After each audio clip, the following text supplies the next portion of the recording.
Okay guys, welcome to HLH Tips and Trips. Pag-usapan natin ngayon is how to maintain your mini laser engraving machine. So ang kailangan natin guys is oil para yung ginagamit sa motor oil, and then cotton buds and brush para tanggalin ang mga alikabok, like that. After ng mahabang trabaho niya kahapon, may order kasi akong 48 pieces na puro picture. So kailangan nating linisan guys, kasi maalikabok dito and may moisture dito ng tubig sa dagat. So kailangan natin siyang linisan para magtagal. So ito ang gagawin nyo guys, tanggalin nyo ng alikabok kasi may mga moving parts yan. So kailangan nating linisin.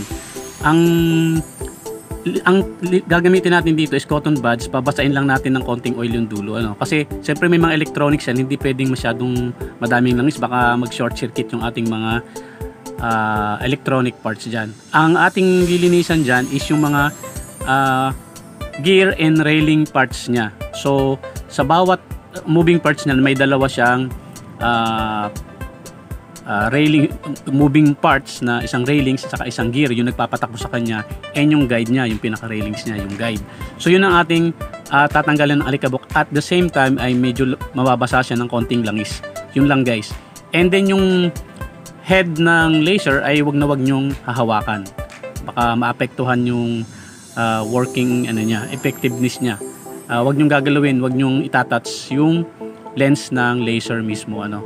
So siyempre kapag lilinisan nyo to is nakatanggal lahat yung kanyang mga connections, power supply, and then yung papunta doon sa computer, siyempre tatanggalin nyo yan.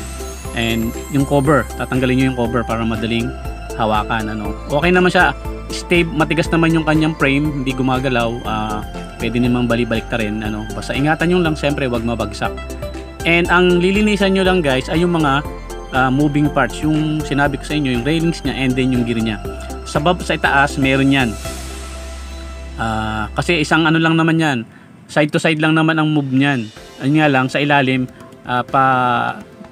kumbaga pa contract, kung pa kaliwat kanan ang taas, babat taas naman yung sa baba. Yun lang naman ang trabaho niya. Nagmo-move siya from side to side, at kaya gumagalaw yon kasi may gear. Yun yung nililis ko yon. Lilinisin nyo at the same time, nalalangisan siya. So every time na mahaba yung naging trabaho niya, gawin nyo ito para magtagal yung inyong mini laser engraving machine.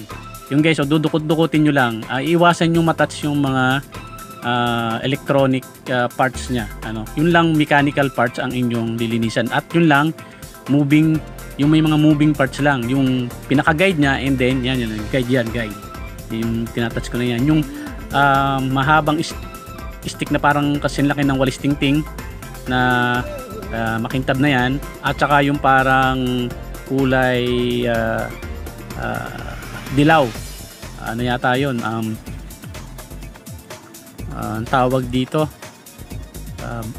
bronze ba yan. So yun ang pinaka gear niya, and then yung parang stainless na diretso lang, yun ang inyong lilinisan, at saka at the same time nalalangisan. Yan, yun ang inyong, kasi siyempre nagkakaroon yan ng siyempre nagagasgas yan kasi nag-slide at umiikot, and then nag-accumulate yan ng mga dust particles na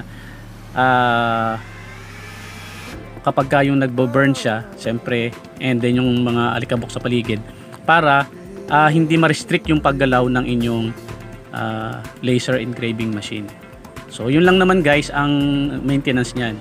And then baras-barasin nyo lang yung mga alikabok dyan para ma-maintain yung walang maghaharang sa kanyang mga pagtakbo-takbo nung kanyang laser head at saka nung pinaka lalagyan ng inyong i-laser.